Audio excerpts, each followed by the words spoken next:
Hey guys, welcome back to my channel. Thank you so much for clicking on today's video, which is gonna be restocking on some of my kitchen staples. I am out of ketchup. I have a little bit of like garlic, like the jarred minced garlic, but I purchased a big bag of organic garlic cloves from Costco, and I wanted to puree them kind of, or like not puree, like a paste, but kind of like minced garlic, so that I can make my own little frozen pucks of garlic. I feel like that would be much better than using the stuff that comes in the jar. I also have been putting off this project for a very long time, but it is time for me to get my homemade cereal done. It's kind of like a Honey Smacks, if you know what that cereal is like and you've tasted it. It used to be one of my favorites as a kid. So I have some puffed kamut. You can get it at Sprouts or at Whole Foods, and they come already. They're not crispy.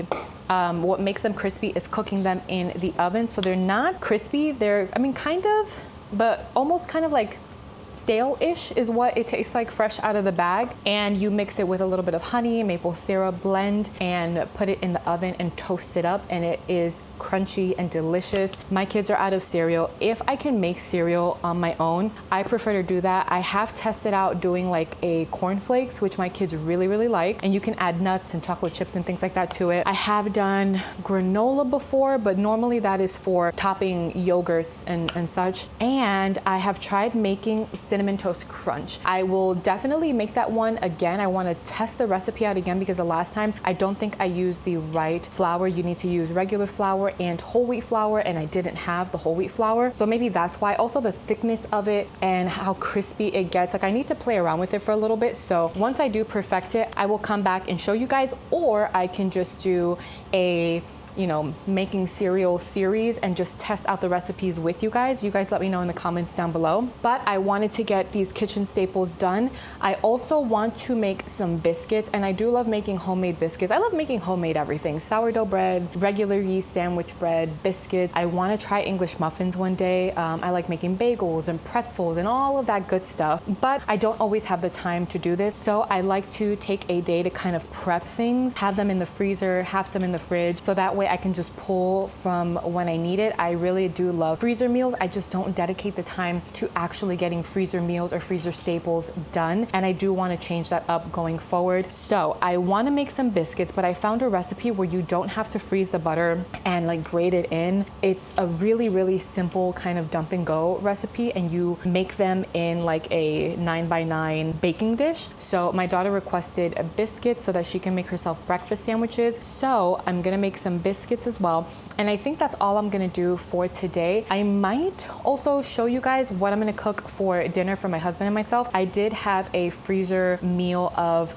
penne Alfredo with chicken and broccoli that I prepped while I was pregnant, and I still have it in, or I had it in my deep freezer, but it was like vacuum sealed, so the freshness was still really good. I popped it in the oven yesterday. The kids loved it, so they're gonna have leftovers. Me and my husband are gonna do something a little bit differently because I'm trying to cut back on like the pasta carbs and stick to potatoes, sweet potatoes, ideally the sweet potatoes, but I think I just have one more. I might be able to use it for myself. We'll see. So I think that's what's on the agenda for today. I'm waiting for my Amazon delivery to bring me my squeeze bottles. I try to minimize plastic wherever I can, but I think in this day and age, it is almost impossible to do that. And I mean, I could put the ketchup in like a mason jar and all that, but the point of it is for it to be a convenience food that I make myself, and I have more control over the ingredients that go into my foods. So I ended up getting some like BPA-free SQUEEZY ketchup bottles. I do have glass ones. It worked really well for a homemade barbecue that I made, but I think the ketchup was just a little too thick and it did not work at all. It was such a pain in the behind to get that ketchup out of that glass jar. I will test it out again today just in case it does work, then fantastic. I will use the glass bottles, but if not, I will use the plastic SQUEEZY bottles that I ordered from Amazon. I'm just waiting for those to get in. So let me get started. What am I gonna get started on? I'm gonna get started on the ketchup first, just so that I have it on the stove kind of simmering away while I start chopping up the garlic. I am gonna talk little bits and pieces throughout, but I think I'm gonna be putting some music over most of these clips just because my baby woke up from a nap and he's actually across from me with his grandma, and he's gonna be making noise and we're gonna have the TV on. This is just real life mom situation here. We're gonna make it work the best that we can. So I will speak where I can and put music over what when I can't speak, and just get this video done and show you guys how I make some of my kitchen staples. The biscuit recipe is a new one, so I don't know how that tastes or how it's gonna come out, but we're gonna test it out together. But the cereal and the ketchup, I have made them before. They're absolutely delicious and they're so much cheaper to make. But yeah, let me get started and put some music over it because I have a feeling my son is gonna get very loud very quickly. So let me get the ingredients and show you guys what you're gonna need to make your homemade ketchup. Also, I will link as many things as I can down below as far as like the glass bottle, the squeezy bottles, things like that. And I will leave the recipes for everything down below in the description bar. So before I get started, I wanted to share with you guys, I made some homemade sour cream. I've been wanting to make sour cream for the longest time, but I don't know why, like I just never did. And it is so simple. It is just heavy cream and lemon juice. So I want to make a avocado, cilantro, lime sauce to do like a chicken potato bowl for my husband and I today, but I use sour cream and Greek yogurt to kind of add protein and lighten it up. And I did not have sour cream. So I looked up a recipe and I was like, oh, that's it, just 2 ingredients. So I made it yesterday. You let it sit for 12 to 24 hours. I think it has been sitting for about 16 hours now. I'm going to mix it up and then put it in the fridge. It'll continue to thicken, but looks like this. It tastes like sour cream, but there's like a base of like that heavy whipping cream flavor, which I love. So really tasty and super easy to make. So I'm gonna pop this into the fridge, and when I do later on, I will pull this back out and show you guys how I make the sauce because this is absolutely delicious. So I'm gonna put this in the fridge. Let's get started. I just wanted to note that normally I try to get tomato paste that is just tomato paste, no citric acid or anything else, but this is what I have in my pantry on hand, and it's what I'm gonna use. I think it is still better than what you're getting in stores that has like high fructose corn syrup and things like that. This recipe does call for sugar and brown sugar, but again, I think that's much better than high fructose corn syrup. You know what I mean? Also, this is gonna make for quite a bit of ketchup. I'm going to fill up one of the bottles, either the glass or the plastic squeezy one, and I'm going to put the rest in a mason jar and put it in the back of the fridge. It will last for a very long time in your fridge. So this is a 29-ounce can.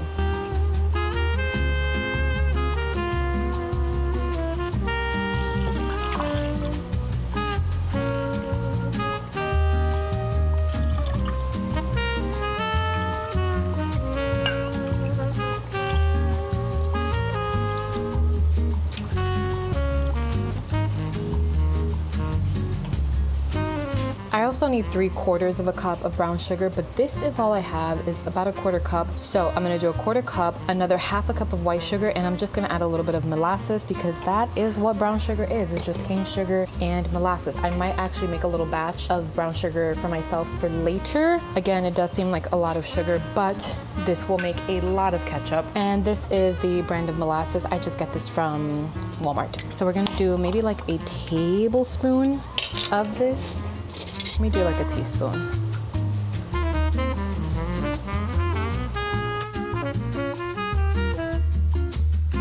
I really need to pick up a silicone whisk because I don't want to scratch these pans. They're the caraway pans, they're expensive. I don't want to mess them up, but I'm having trouble mixing it really good, but no worries, just a little bit of elbow grease and it'll be just fine. I'm also gonna add in a tablespoon of sugar. We're gonna let this simmer on low for about 20 to 30 minutes. Taste it and adjust. Some people add garlic powder, onion powder. Sometimes I do as well. I'm not sure if I'm gonna do that with this one today. Sometimes I also add some Worcestershire sauce. We'll see what I end up adding in it today. Every batch is a little bit different, honestly. Let me add in the salt and then we're gonna let it simmer. All I have is this coarse kosher salt, so that's what we're using.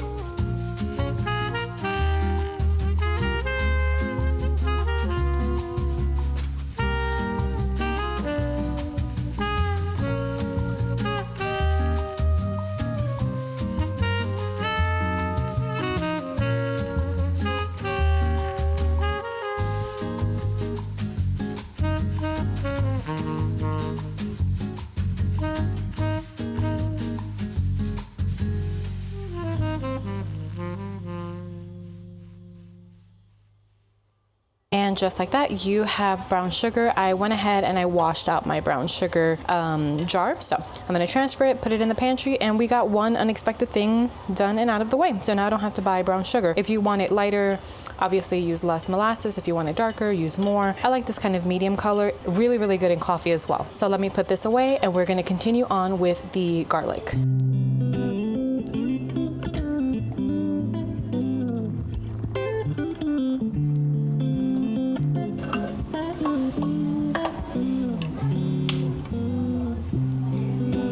I'm gonna work on the garlic. So this is an attachment for my Vitamix immersion blender, and I used it in my last video to make my baby's, to like mash up his ground beef and to make his sweet potato and broccoli little tater tots. So I'm gonna use it again for the garlic. I'm gonna snap it down into there, add the blade. And this makes it so easy. I'm just gonna toss in the garlic, pulse it to the thickness that I want, dump it in a bowl, and then repeat the process until I'm done with the bag. So this makes it super, super, super easy.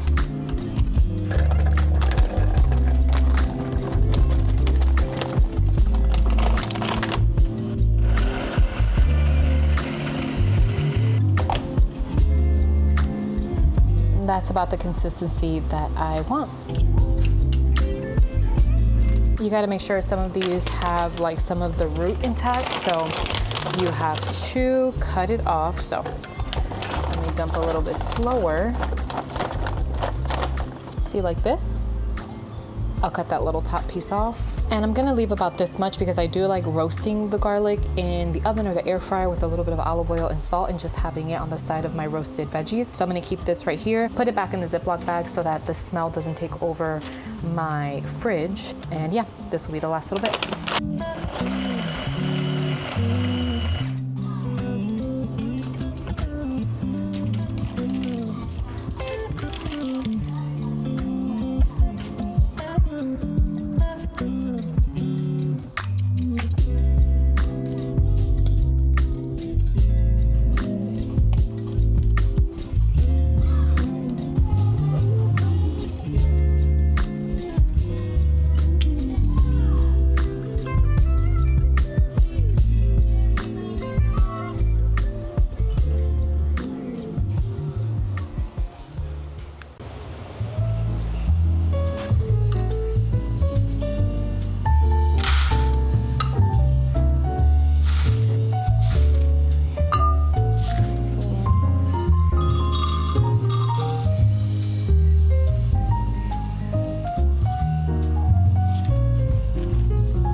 checking in because I am almost done, almost in the home stretch. It's getting to the point where like I have all the dishes on the counter that are washed, but there's like so many things all over my counters that I'm like, okay, I'm ready to wrap this up. But nonetheless, I am super grateful to have the time to be able to do this little project and get some of these kitchen staples out of the way. So we currently have the ketchup done. I had my husband taste it and he said it tasted absolutely delicious. And honestly, it is the best ketchup I think I have made thus far. It has like the sweetness that you get in ketchup, but like that tanginess that like hits you right here, you know what I mean? It's really, really good. And it's funny because this is like the more simple recipe. I only use the tomato paste, white distilled vinegar, water, sugar, brown sugar, and a little bit of Worcestershire sauce at the end, and it's the best tasting ketchup that I've made. So I'm gonna try to see if I can put it in the glass bottle, and if it dispenses good. If it doesn't, then I will put it in the plastic squeeze bottles. But ketchup is done and out of the way. The garlic little pucks are in my deep freezer. I'm only gonna have it in there for about 2 hours. I just need them to kind of firm up so that I can put them into a Ziploc bag, and I will double bag it so that my back freezer does not smell like garlic. So that is done, or almost done. I have the cereal in the oven. It's at 300 degrees and you wanna rotate it, flip it every 5 minutes. So in about a minute or two, I'm gonna flip it again. And I just keep doing that until it gets really golden brown and they're crispy when I eat them. Until it's crispy, it's not done. So that is almost done, and then I'm gonna let it cool completely before I put it in the jar. I did wash the cereal jar, I just have to dry it. So I have that going. And the only other things that I need now are to make the biscuits that I want to try out and get started on dinner. So I was thinking for dinner, I wanted to do like a chicken bowl with the cilantro avocado salsa that I make with the homemade sour cream that I showed you guys earlier.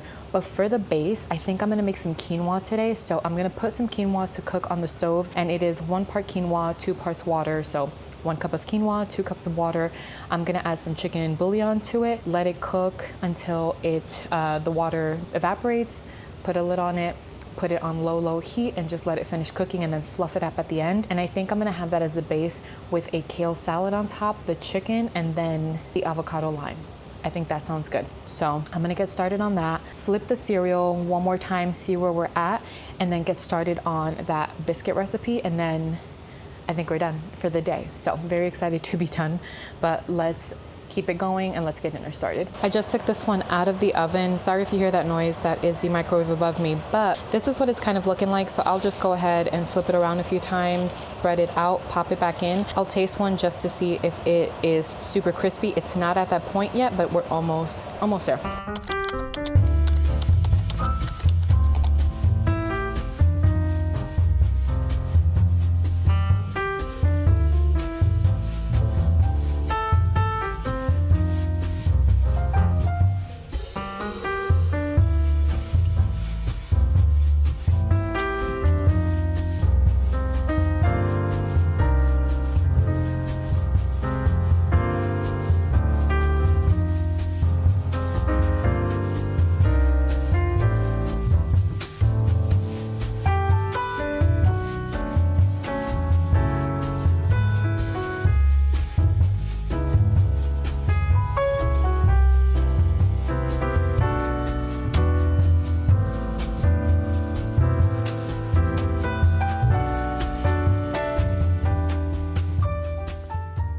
Okay, popping back in one more time. I'm not talking super loud because my baby is taking a nap and he's across from me, but I have the quinoa going. I started the biscuit recipe, and it is the, I want to say Teddy Swims, and I know that that's not what it is. It is not the Teddy Swims. I actually got this recipe off of TikTok, so I will try to link it down below, but if not, I will definitely link the creator so that you guys can look it up. It's not the Teddy Swims. It is the Easy Butter Swim recipe, where basically you are melting the butter, which I have it inside of a glass like Pyrex dish in the oven. You melt it and then you add the batter on top of that, so there is no butter inside the batter other than the 2 tablespoons that you saw me pour in. I've never done it this way. So I have the oven up to 450. I have the butter in there, and once it gets really bubbly, I will take it out, pour the batter in, it's a very thick batter, so I will kind of like score it into the shapes that I want, or the amount that I want. And yeah, I also have the chicken in the oven. I cheated. I am not doing like chicken that I'm seasoning on my own. I am using the Real Good chicken, and this is 21 grams of protein, only 3 grams of net carbs, which is not bad for a like chicken tender, and that is for 4 ounces. That's amazing. So the quinoa, I tasted it just a little bit and it tastes fantastic. If you don't like quinoa, try cooking it with a little bit of chicken bouillon in the broth. It is so flavorful and so good. The kale is already washed and chopped up. I did that earlier this week, so I'm just going to toss a little bit of olive oil, salt, and a little vinegar in there and like massage it so that it's kind of like wilted. And then I'm gonna throw the chicken and the avocado lime sauce on top, which I have to make in a little bit. But yeah, that's where we are right now. Let me check and see if the butter is bubbly. Wow, my brain is all over the place today. Let me check and see if the butter is nice and bubbly so that I can pour the batter. Now I did do a double batch because I have a larger size family and my kids are little savages. They will eat everything. So I made a double batch with the idea that I can have some in the fridge for them to try out, but then also freeze some so that I can grab one and microwave it or air fry it, like bake it on the air fryer type of thing, like that setting when I want to have one. That's a thought.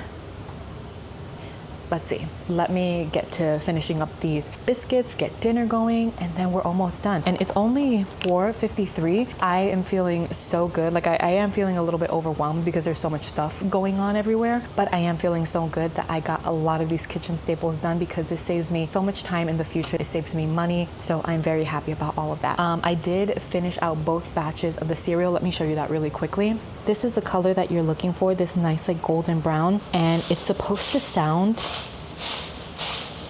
like that. Super crispy. It's so good. It's like sweet and nutty. It's very delicious. So I'm gonna let it cool completely, transfer it to the thing. But yeah, let me check this butter. All right, that's what she's looking like. So, all right, let's see how this works out. It says to just plop it in. Good Lord. That is a lot of freaking butter. I feel like these are gonna be one of those special occasion biscuits because that is a lot of butter, guys. I am not used to cooking with that much butter like that. That's a lot. But we're gonna give it a try. We're gonna give it a try. We're gonna see how it goes. I am a little skeptical, I'm not gonna lie. All right, it says not to mix it in, which I'm trying not to do. I'm just trying to spread it all the way to the edges.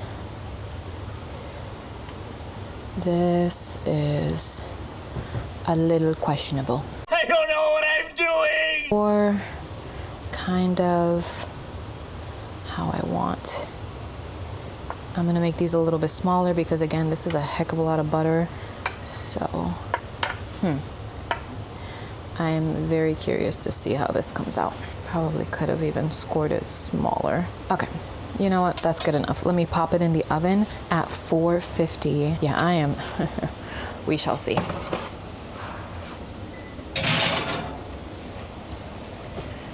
Alrighty, so I am going to wash the dishes that have accumulated once again and set a timer for these biscuits. Let me see. It is at 450. Gently spread the edges. Bake 22 to 30 minutes until golden brown and cook through. Note, place a lined pan underneath to catch potential spillage.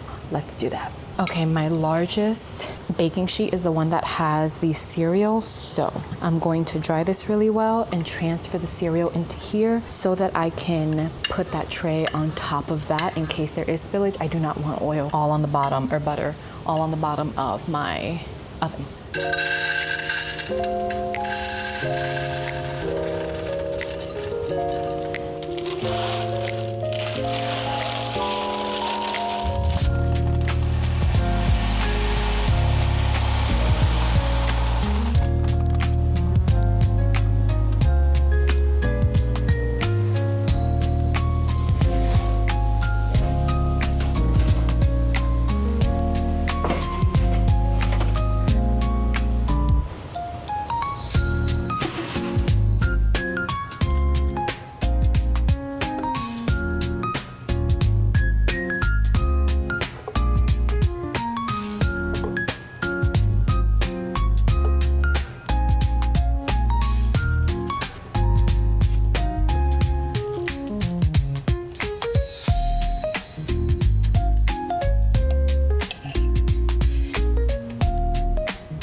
All right guys, so we are all done with everything. I will insert a picture of the ketchup in the little squeeze bottle because I'm letting it cool down, and I have it right behind me over here in a in like one of those 4-cup measuring cups. So I have the ketchup done, the cereal is done. I will show you in a second. The biscuits are done. They do taste delicious, but I think I would half the butter in my opinion because there's so much butter at the bottom of it, and it does get soaked up. A good amount of it gets soaked up into the biscuits, but I really think we could have done with like half of that butter. So for the next time, I will half the butter. I got dinner ready. I'm gonna sit down and eat. What else did we do today? We made some brown sugar, and the garlic pucks I will also insert a video as I'm talking because my camera's about to die and I'm letting it freeze just a little bit longer before I put them in a Ziploc bag, but I will show you what they look like afterwards and how they freeze up. So yeah, I feel like we got a good amount of stuff done. I feel like future me will definitely be thankful that a lot of these things are done, and I'm ready to sit down and eat. So I will leave you guys here. Thank you guys so much for watching. If you like this video, please give it a thumbs up. And if you're not subscribed, please consider subscribing. I would love to have you here. And until the next video. Bye friends.